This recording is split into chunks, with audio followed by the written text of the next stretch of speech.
Thank you for joining us on This Week in Turkey. I am Murat, Türsan. Tonight, Erdoğan meets with Biden and Turkey signs a memorandum with Sweden and Finland, all but assuring their NATO memberships. We will have professor at National Defense University and senior fellow at Brookings Institution, Ömer Taşpınar, to break it down. In the economy, the minimum wage is getting a big hike this week, and Doctor of Economics Kamil Yılmaz will be here to make sense of it all. In politics, the latest polls are in, and it's more bad news for the ruling party and the president. But our first story tonight, Turkey has blocked website access to Turkish versions of state-owned international broadcasters, Voice of America and Deutsche Welle, stating that the agencies did not apply for broadcast license in time. A piece from Voice of America reads, Turkey's media regulator blocked access Thursday to the Turkish language services of Voice of America and Deutsche Welle after the international public broadcasters did not apply for licenses that the regulator had requested. In February, the Radio and Television Supreme Council, known as RTÜK, gave 3 international broadcasters short notice to obtain broadcast licenses or have their content blocked. That order also included Germany's Deutsche Welle, İlhan Taşçı, and RTÜK board member from the main opposition Republican People's Party and a vocal critic of the licensing demand, announced Thursday on Twitter that access to Deutsche Welle's Turkish language service, DW Türkçe, and VOA had been blocked by a court decision. So we will keep you posted as the story develops, but let's go to our main story now. It's official, Turkey signs a memorandum to back Finland and Sweden's NATO memberships. Turkey was the last holdout for the nation's accession into the alliance, citing terrorism concerns and saying that Finland and Sweden don't behave like an ally. Well, it looks like they have come to an agreement, though. According to NATO's official release, Finland and Sweden extend their full support to Turkey against threats to its national security. To that effect, Finland and Sweden will not provide support for YPG, PYD, and FETÖ, that is also considered a terrorist organization by Turkey. And Finland and Sweden confirm that PKK is a proscribed terrorist organization as well. But that's not all. President Erdoğan had yet another sidelines meeting with President Biden at the NATO summit this week. According to official statements, the talks had more to do with Ukraine, wheat, and grain, but the speculation was that Erdoğan really wanted to talk about that F-16 deal Turkey had been vying after. To refresh everyone's memories, Turkey got kicked out of the F-35 program last year upon the purchase of Russian S-400 missile defense systems, but Turkey had already made substantial investments for the jets. So, to get its money's worth, Turkey asked for the purchase of 40 of the latest versions of F-16s, the Block 70 Viper, and wants 80 modernization kits to bring its existing fleet up to Block 70 spec. Of course, the deal stopped dead when the Congress urged the Biden administration to not proceed with the sale and that they would move to block it if necessary. So, did Erdoğan get what he wanted out of this meeting? And does Sweden and Finland have anything to do with this? Ömer Taşpınar will be with us in just a little bit, but let's get the details first.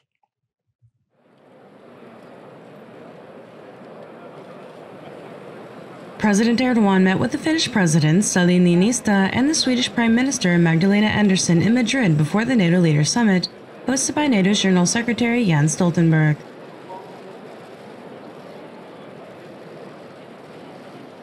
Following the 2-hour closed-door meeting, Turkey, Sweden, and Finland co-signed a memorandum concerning the admittance of the 2 Scandinavian countries into the NATO alliance. Turkey declared that with this memorandum, it would back Sweden and Finland's accession to NATO.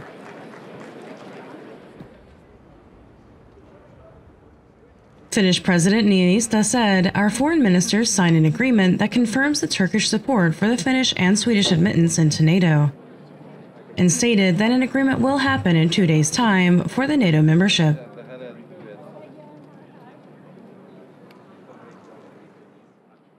Today is an historic day for Swedish Prime Minister Andersson also commented saying, "Sweden, Finland, and Turkey have reached an agreement.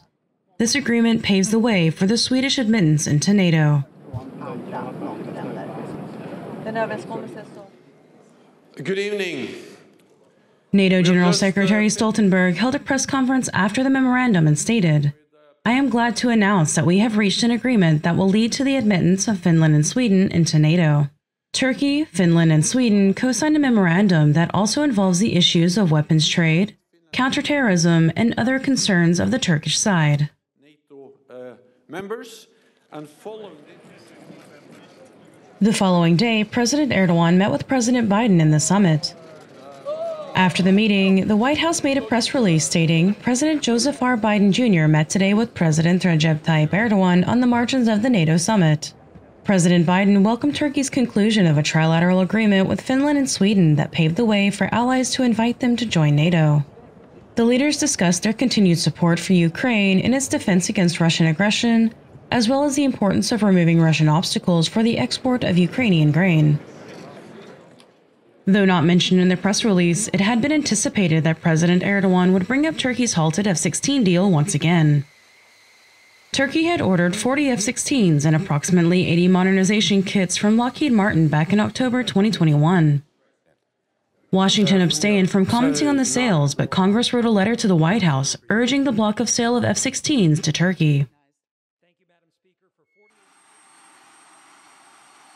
The State Department wrote a letter to Congress in April in response, claiming that a potential sale of F-16s to Turkey was in the national interest of the U.S. and would benefit the long-term unity of NATO. A high degree of interoperability. Prior to the meeting between presidents, Assistant Secretary of Defense for International Security Affairs, Celeste Wallander, expressed support for Turkey's plans to modernize its existing F-16 fleet.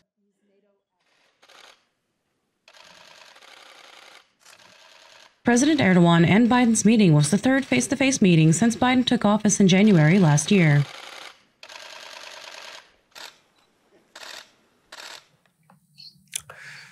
Joining me now, Professor at National Defense University and Senior Fellow at Brookings Institution, Ömer Taşpınar. Doctor, thank you for joining us. My pleasure. Thank you. Now, Doctor, this is an immensely complicated topic. On one hand, we've got a war and NATO is expanding. On the other hand, Turkey is trying to buy 30-odd F-16 Block 70s. And Turkey is doing all of this while trying to maintain at least some semblance of neutrality with Russia. Now, let's start with Turkey's yes vote for Sweden and Finland. Putin had issued a vague warning that if Finland and Sweden were admitted into NATO, Russia would respond symmetrically. Not sure what that actually means, but suffice to say, Russia does appear to take this seriously. Now, Turkey was the last holdout for these two nations' admittance to NATO, and it did raise some eyebrows for some. It wouldn't be the first time Turkey's allegiance to NATO has been questioned, but it looks like it's finally happening. So, does Turkey stand to suffer any consequences from Russia in its exchange for the yes vote? And by voting yes, did Turkey finally break its neutrality policy in regards to Russia?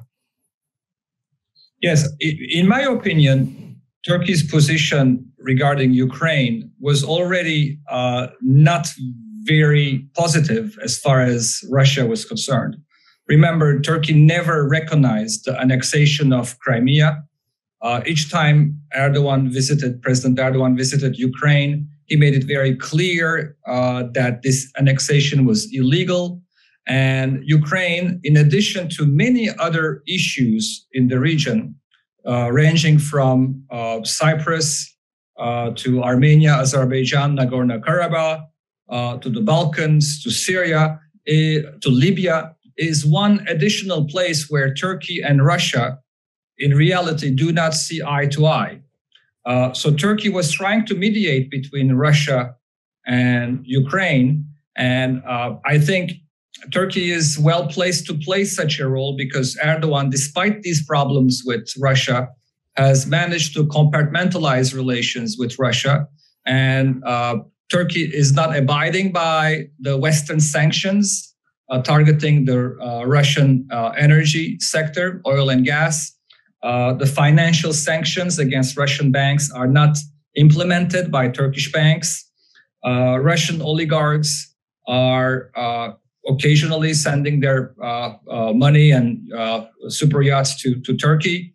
So Turkey has so far managed to play a role that allows it to be a mediator, if not really a truly neutral country. Turkey condemned the Russian invasion at the United Nations. Turkey still manages to be on good terms with both Ukraine and Russia. And let's not forget that the Western media always emphasizes how important is the fact that Turkey is selling armed drones to Ukraine, which are apparently quite effective. So the fact that Turkey decided to lift its veto is not a game changer in terms of its mediation efforts. The mediation agenda is still there, but it's not likely to go anywhere as long as there is a breakthrough on the field, on the military conditions. Usually negotiations and results in negotiations occur when there is a mutually hurting stalemate on the ground. And I think the mutually hurting stalemate is still not there. Ukraine still believes it can reconquer some of the lost territories in Donbass, and Russia believes it has now military momentum behind it. So unfortunately, we're not likely to see a breakthrough in negotiations, and that's not because Turkey is losing its so-called neutrality, but it's because of conditions on the ground. And one last word about the lifting of the Turkish veto over Sweden and Finland. There was a diplomatic acrobatics going on in terms of some ambiguity in the language that the memorandum between Turkey, Finland, and Sweden signed produced. This strategic ambiguity in the language allows Sweden actually not to extradite some of the people, some of the so-called terrorists that Turkey is after. So Erdoğan may very well discover that this document signed, which caused the lifting of the veto, may not lead to a short-term victory in terms of the extradition of PKK or Fethullah Gülen-oriented names on the list. Remember that Sweden is a democratic country. The judiciary is independent. Any extradition of so-called terrorists will have to go through the Swedish judicial process. And Erdoğan, if I'm not mistaken, has today issued a new warning saying that it's not a done deal, that Turkey will have to ratify the entry of Sweden and Finland to NATO in its own parliament, and it may very well raise the veto again. So this is not a closed chapter yet for Turkish diplomacy and for NATO's expansion. I see. And Doctor, let's move on to the F-16 deal here. We can only speculate, but it looks like the Biden administration is very much in favor of giving the go-ahead for the sale of F-16s to Turkey. Biden administration has expressed multiple times that such a sale would be in line with U.S. interest. Of course, there's that matter of House and Congress. The legislative branch doesn't seem to very keen on allowing the sale, saying that they would block it if need be. Now, what are the dynamics there in Washington? Why does it look like White House is a yes and Congress is a no? And what are the odds that the White House can actually convince the House and the Congress to proceed with the sale? Your thoughts? Yeah, just like Sweden is a democracy, America is also a democracy with sharp division of powers. That means the judiciary, the executive, and the legislative bodies are very different, and checks and balances are in place. That means just because the president wants to do something, it doesn't happen automatically. And in fact, Turkey is under heavy CATSA sanctions from the United States, which are sanctions designed to punish countries that have done business with the Russian military sector. And because of Turkey's purchase of S-400s, Turkey is subject to such sanctions, which means any sales of F-16s or modernization kits will be subject to a congressional exemption. And that congressional exemption is likely to meet resistance in Congress, because the image of Erdoğan and the image of Turkey is very, very negative in Congress. And despite the current upturn in relations with NATO, I think Turkey lost a lot of ground in objecting to Sweden's and Finland's membership by reestablishing its image as the problem child of NATO. And in many ways, it gave ammunition to the Greek lobby, the Armenian lobby, the human rights lobby, and a Kurdish lobby as well, which are concerned about Turkey using F-16s in potential confrontations in its region. So there is the human rights dimension. There are strategic issues regarding the Eastern Mediterranean. There are already military embargo from some European countries. Germany and France are some of them. And the American Congress is very much determined and was very much determined in taking Turkey out of the F-35 program. And in fact, Turkey was downgraded once again to the F-16s. But the sheer fact of the matter is that the Turkish F-16 fleet of its air force is aging rapidly. Some of them are not in conditions to operate. And Turkey desperately needs the modernization kits and the new F-16s in order to strengthen NATO's southern flank, especially at a time when Russia appears to be increasingly aggressive. So it is in the Pentagons, in the White House, in the State Departments, in the US executive interest to strengthen NATO, to have a stronger Turkey. However, Congress operates with its own dynamics. And the Senate Foreign Relations Committee leader, Bob Menendez, is notoriously anti-Turkey. He's very much determined to block this. He's very close to the Greek lobby. He's a senator from New Jersey, which has a strong Armenian and Greek constituency. He's very close to the Kurdish groups. And let's not forget that the strongest Turkish lobbying group in the United States used to be the Turkish American citizens who had strong Gülenist credentials. The Gülenists were very well organized in the US Congress. They were a strong lobby in favor of Turkey. And since 2013, 14, 15, but definitely since the failed coup, the Gülenists have become an increasingly anti-Erdoğan group. And they also, I think, a factor. I don't think they're on the record for saying do not sell the F-16s to Turkey, but definitely Turkey lost one of its strongest lobbies in the United States because of the, let's call it Islamist fratricide in Turkey between the AKP and the Gülen movement. So all these dynamics mean that Joe Biden, the president of the United States, as we were discussing before the show, will have to spend tremendous amount of political capital in terms of convincing the Senate Foreign Relations Committee and his former friends in the Senate. He's a former senator himself.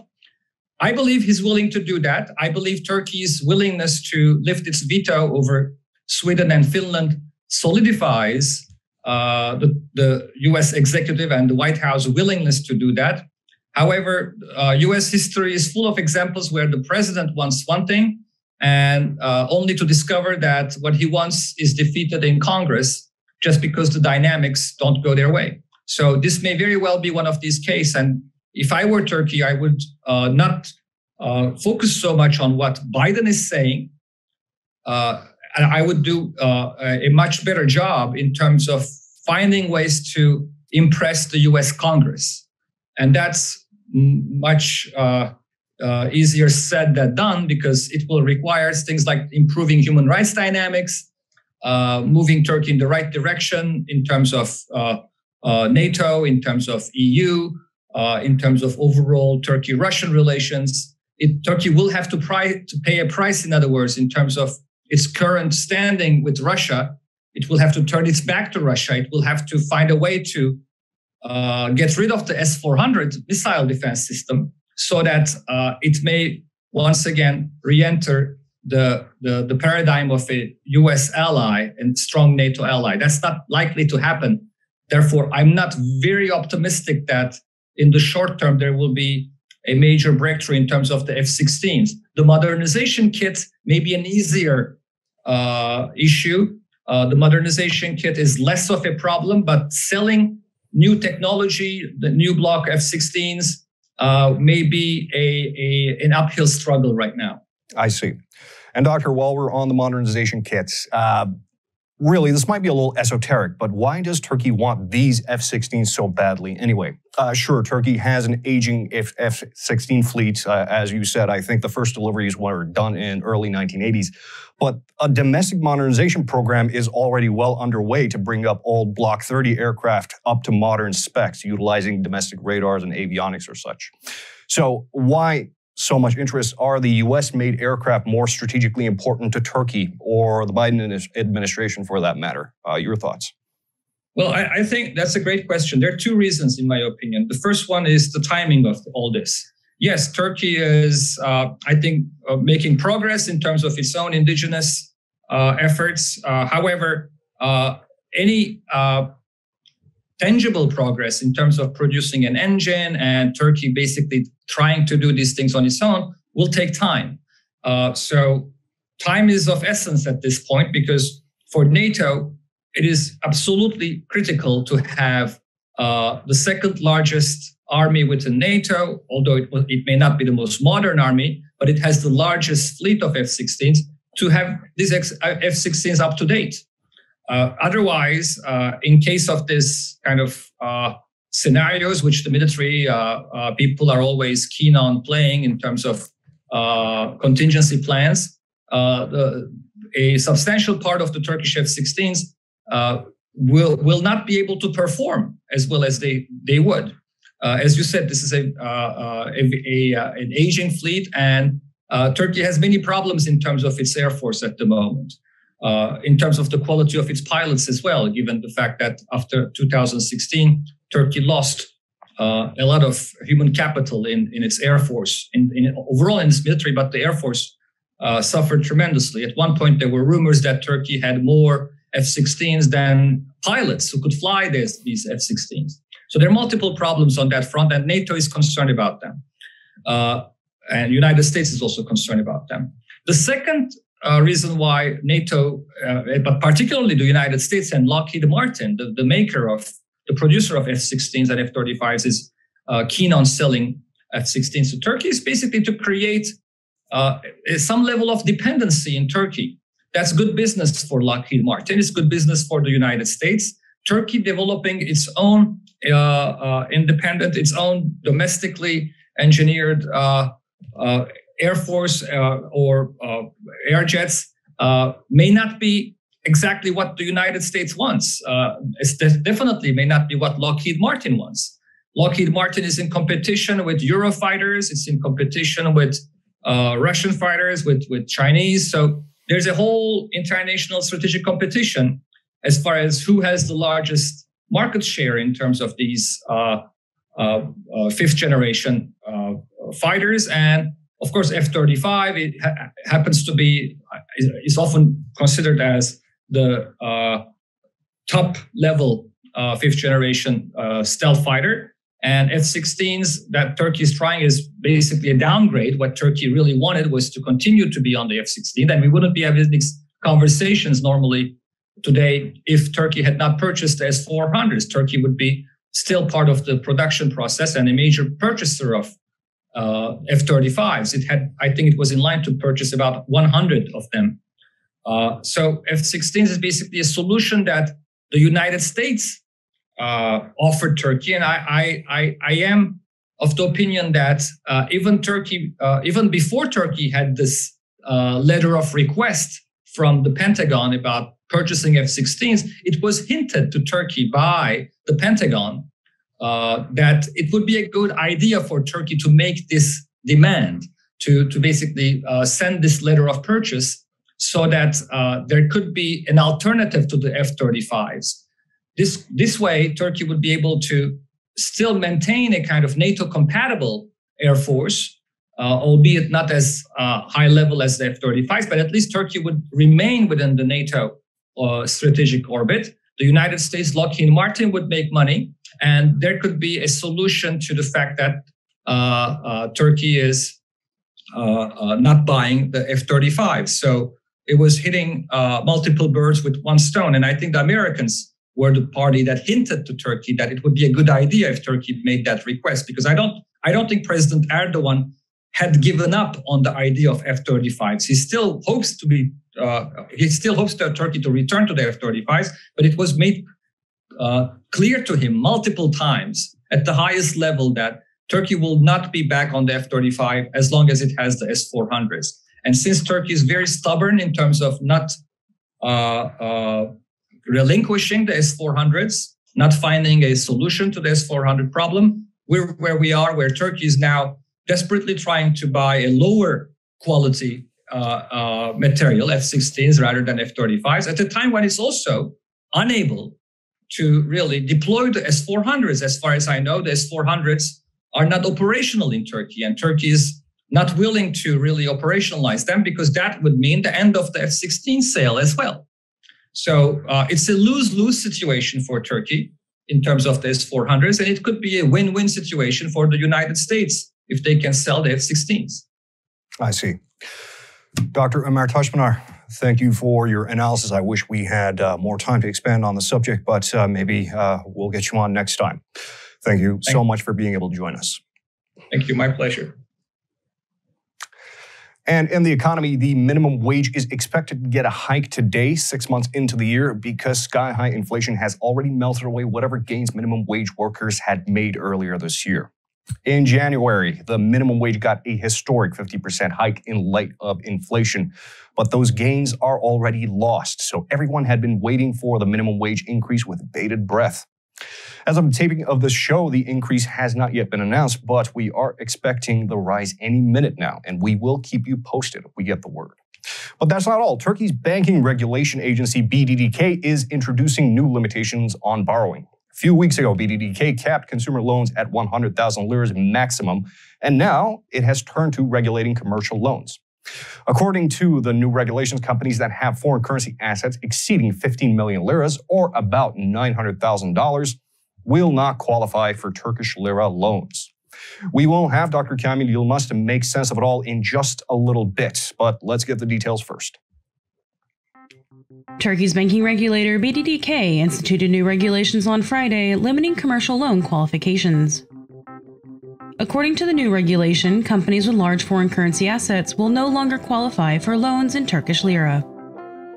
According to the new regulations, if a company's foreign currency assets exceed 15 million liras, about $900,000, or if the company has more than 10% in foreign currency by turnover, it will not be able to qualify for a lira loan. This is coming at the heels of BDDK capping 2-year consumer loans at 50,000 and 1-year loans at 100,000 liras.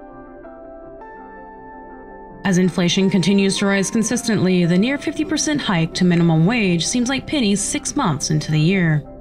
In January, minimum wage was increased from 2,825 liras to 4,253 liras. But that raise still leaves half of the country in serious financial hardship. President Erdoğan had been hinting for the last few weeks that he intends to raise the minimum wage mid-year. The Minimum Wage Commission met for the first time on Wednesday to discuss a wage hike, with the decision expected to be announced by President Erdoğan before the end of the week. Joining me now, Doctor of Economics, Dr. Kamil Yılmaz. Doctor, thank you for joining us. Thank you very much, Murat Bey. Now, Doctor, let's start with the series of restrictions Turkey's banking regulation agency, BDDK, has implemented this month. So earlier in the month, regulatory agency capped 1-year consumer loans at 50,000 and 2-year consumer loans at 100,000. Furthermore, this week, agency also completely banned lira loans for companies that have foreign currency accounts exceeding 15 million liras, which isn't a lot, really. So, Doctor, it looks like BDDK is implementing some very serious restrictions on borrowing here. So, twofold question. Why would they be doing this, and do you think this is a wise decision? Actually, the two are separate in one regard, because the consumer loan limitations are basically, there was a rapid increase in consumer loans, and they were worried at one point that this may turn out to be some of the non-performing loan position in the future, so they are limiting this. And so the government wanted to expand the loans to the private sector, to basically businesses more, to create, the idea is basically to fund investment projects more, and then there will be expansion coming through that, but limiting the consumption as if it's possible. So therefore, the first one, that consumption loan limitations can be explained in that regard, because consumption loans were increasing rapidly. And actually, I would recommend everyone to get consumption loans, because in one regard, the real interest rate is very, very low, even for consumer loans, where the monthly interest may be 2.5 to 3%. That is way below the inflation. So the government policy is encouraging everyone to borrow. And obviously for businesses, then in the case of businesses, it is mostly a part of basically to keep the demand for dollars or FX or foreign currency under control. So that was, as you may remember, that this exchange rate index accounts, there were private sector were provided some incentives to put their part of their account, Turkish lira accounts, into FX index accounts. And they did so in late January, February, and so on. So starting in July, they will be paid their accounts. It was basically 6 months rolling, so that their accounts would mature. And now the BDDK and the government is worried about what are they going to do with these Turkish lira payments that they are going to receive. They may go back to FX accounts. They may purchase further FX in that regard. And that was one reason. But furthermore, they wanted to genuinely restrict demand for foreign currency. That is the only way that they can keep the lira losing value in a policy framework where real interest rate is way, way below zero. It is no other country on earth really at the moment experiences such a position where your policy rate is 14% and then the inflation is 73, and this month in a day or two, next Monday, it's going to be announced to be close to 80%. So therefore, the policy is completely, for me, out of mind. There's no logic for this policy. So when the policy is wrong, then people really go for the exit. They really go away from lira, and they wanted to put their savings in the FX accounts, and they wanted to buy FX in that regard. But the government basically wants them to stay away from FX in that regard. And basically, to the businesses, what they are doing is, okay, if you are borrowing from us at very low interest rates, if you borrow actually nowadays from the government, especially public sector banks, you may borrow below 20% per year. And in private sector overall, maybe 30% per year, way lower than inflation itself. So therefore, banks, the firms wanted to borrow credit, but at the same time, they want to hold FX accounts. So the government says, look, you cannot do both. There's a limit on your FX accounts. That is basically this way they want to limit the demand for FX currency. But I would say in a country where that every month the trade deficit is increasing, as you know, May trade deficit is announced to go from about $6 billion to $10 billion just yesterday. So that there is demand for imports, like the businesses would like to import machines. Why? Because at the moment, even the exchange rate is high, they can borrow in the low interest rate credit, and they can easily invest this to buy new machines, or households continue to buy. There is a need for hoarding. Basically, the government wants to prohibit hoarding, but it is logical, it is optimal for people to buy many goods in advance. Why? Because their prices are going up like crazy. I see. And Doctor, secondarily, of course, the big story this week is minimum wage and its relationship with inflation. Sure, there is currently inflation on a global scale, but no one is suffering from inflation quite like Turkey and a few other nations. As you say, the latest numbers are put inflation at 70%, but independent sources put it at over 160%. Now, even though minimum wage got quite a raise earlier this year, almost 50%, those gains made people very comfortable for only a very short time. So this new increase was much needed for almost half of the country that survives on minimum wage. However, do you think this is a good solution for this problem? Do you think that the new hike could further exacerbate inflation and we'll be back where we started a few months ago? Your thoughts? Basically, I would say the new hike is desperately needed. The government that's going into an election would have to hike the minimum wage as they are hiking the what you call public sector employees, retirees. And as a result of this, the private sector employees' salaries will be increased as well. Why? Because we are living in a country where government is fueling inflation. Government is not fighting inflation. And the Minister Nebati basically accepted this in Kızılcahamam camp of his party in a closed environment, but this was disclosed by a journalist later on. He said that we want to grow with inflation. But we know that growth with inflation is going to be a year, maybe 6 months to a year, but then it cannot last very long. It is in the short run, you may grow, but next year you will go into a big, basically contraction. So the choice here is completely wrong in a country which suffered for more than 25 years with an average of 60% inflation. This is unacceptable. This is unacceptable. And the government going into election is going to go the results of this in the election. I will definitely see whatever they can do, whether they give the basically minimum wage hikes or not, they are going to have very hard time in the ballot box. But beside this is exactly what I see. Yes, the minimum wage is eroding rapidly as a result of high inflation. So the minimum wage earners definitely deserve to get paid higher salaries, correction for the inflation loss, basically loss due to inflation. But this is going to bring inflation further up.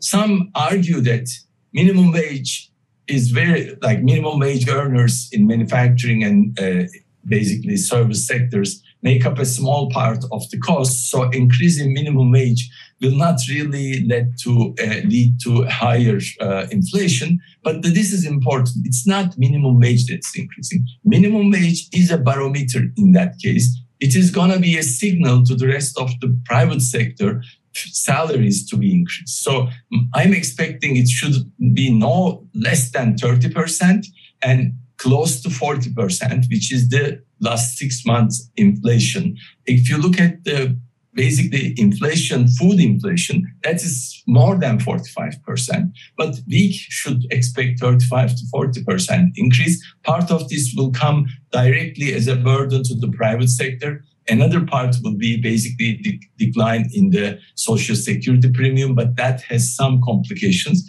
We will see when the president will announce it today. But in the end, I would say, yes, this is going to lead to wage price spiral, but it is neither the minimum wage earner, nor the government employees, nor private sector employees or retirees are to blame for this. Who is to blame? It is the government that creates this inflation. So going into election, they have to make the correction for the losses in our incomes due to inflation. But what I would like to tell you that this is going to bring inflation to triple digits. I've been saying this for the last 3 months because the dynamics is such that there is no one fighting inflation in the country. If that is the case, then I would expect, everyone on the street would expect that if prices are going to go up next month, the month after that, and the month after that, because there is no government policy telling us we want to bring inflation down. They don't do anything about it. So therefore, going into triple digits is a likely outcome, assuming that TÜİK is going to publish the correct numbers. So TÜİK is not going to fight inflation. Central bank should fight the inflation. So TÜİK, if publishes the correct numbers, then I would say inflation will go to triple digits. But what I am worried is not only this process. During this last 10 months, starting from September onwards, we are all suffering through very rapidly increasing prices. But so this is a welfare loss for the whole society. But then there will be another shock coming. When a new government comes, or the current government wakes up one day after the election, perhaps, and in that case, they say, yes, we have to fight inflation. There is nothing possible. It's not possible to grow with inflation. You can grow with inflation, but you bringing inflation further up, then there is a welfare loss. So when there is the fight to inflation, bringing inflation down is going to be costly. It's going to be costly for wage earners. It's going to be costly for government employees. All of us will end up losing from our real incomes. So then that is now all of us should start discussing how are we going to bring this inflation down. Opposition should give indications of the people, but at the time they should make sure that they are not going to put all the burden to the fixed income earners. They are also going to put the part of the burden to private sector, those who rentier, we call those who have assets and their return may go. So all of the society will bear the burden, because in the 1990s, it is most of the time the wage earners, fixed income earners were the ones that suffered the most from anti-inflation programs. 1994, 95, they made a loss of around 30% in real incomes. Real wages declined by around 35% from basically March 94 to the end of 95. And 2001, another 20%, 2001, 2002, another 25% real income losses.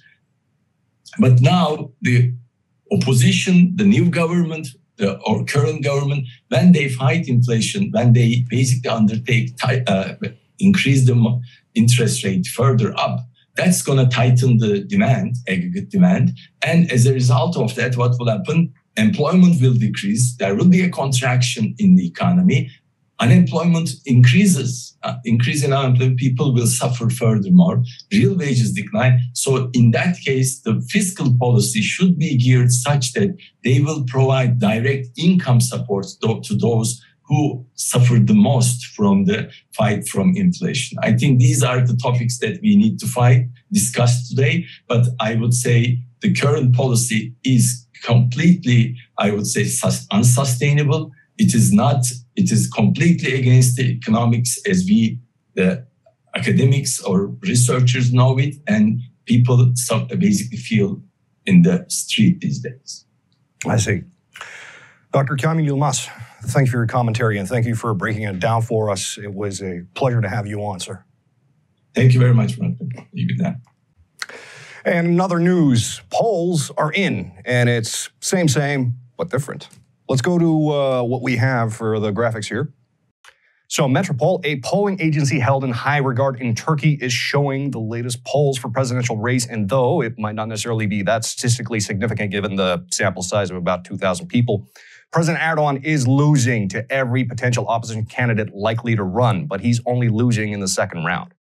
Now, Turkey has a two-round presidential race. If not one single candidate achieves a simple majority in the first round, that's 51%, then the race goes into the second round. And in the latest polls, if you don't weight and average the undecideds and protest votes, President Erdoğan loses every single matchup in the latest poll. And in local races, AKP still holds first place in a prospective upcoming election, but it might actually lose the majority in parliament. In the most conservative scenario, AKP loses its supermajority by 2 points when you factor in the coalitions. So it doesn't look like the ruling government is having the best of time these days. So will AKP stick it out in the next election? And will President Erdoğan serve a second term? We can't say this far out from the election, but let's take a look at what we have and see what the public is feeling today. Metropol Polling Company has released its latest results on the Turkish presidential race. The polls were done in 26 provinces and has a sample size of 2,100 participants. The participants were asked, which candidate would you vote for in the second round? Paired up against current incumbent Erdoğan, CHP's Ankara Mayor Mansur Yavaş polls at 54% to Erdoğan's 35%. 4.6% are undecided, and 5.6% claimed protest votes or none of the above. CHP's Istanbul Mayor Ekrem İmamoğlu polls at 51.7% to Erdoğan's 37.7%, with 4.3% undecided and 6% claiming protest. Opposition coalition partner İYİ Party chair Meral Akşener polls at 48% to Erdoğan's 38.8%, with 4% undecided and 9.1% in protest. Main opposition party chair Kemal Kılıçdaroğlu, considered the weakest candidate against Erdoğan, polls at 46% to Erdoğan's 39%, with 4.9% undecided and 9% claiming protest. On the local election side, participants were asked, if there was an MP election this Sunday, which party would you vote for? Excluding the protest votes and undecideds, AKP still holds the lead at 27.6%, CHP coming in second at 19.8%, İYİ Party at 14%, HDP gets 10.5%, MHP at 4.5%, Victory Party at 1.8%, Felicity at 1.5%, and DEVA polls at 1.4%. However, when the protest votes and undecideds are weighted,